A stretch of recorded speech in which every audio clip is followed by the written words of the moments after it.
ರಾಧೆ ರಾಧೆ. ಶ್ರೀಕೃಷ್ಣನ ಈ ಮಾತುಗಳನ್ನು ಕೇಳಿದರೆ ಜೀವನದ ಹಾದಿಯೇ ಬದಲಾಗುತ್ತೆ. ಮನುಷ್ಯ ತುಂಬ ವಿಚಿತ್ರವಾದ ಜೀವಿ ಅಲ್ವಾ?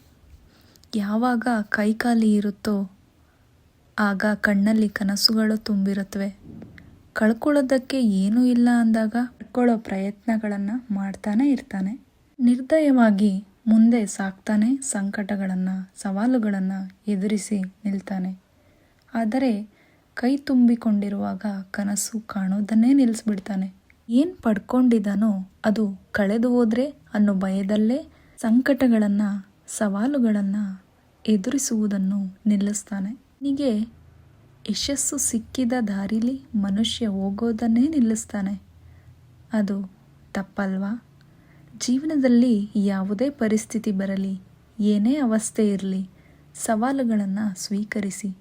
ನೀವು ಏನಾದರೂ ಸವಾಲುಗಳನ್ನು ಸ್ವೀಕರಿಸಿದರೆ ಆಗ ನೀವು ಈ ಪ್ರಪಂಚಕ್ಕೆ ಕೊಡುಗೆ ನೀಡಲು ಯೋಗ್ಯರು ಅನ್ನಿಸಿಕೊಳ್ತೀರ.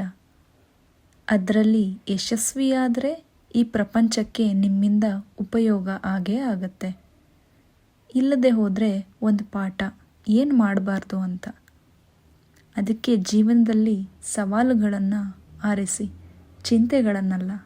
ರಾಧೆ ರಾಧೆ.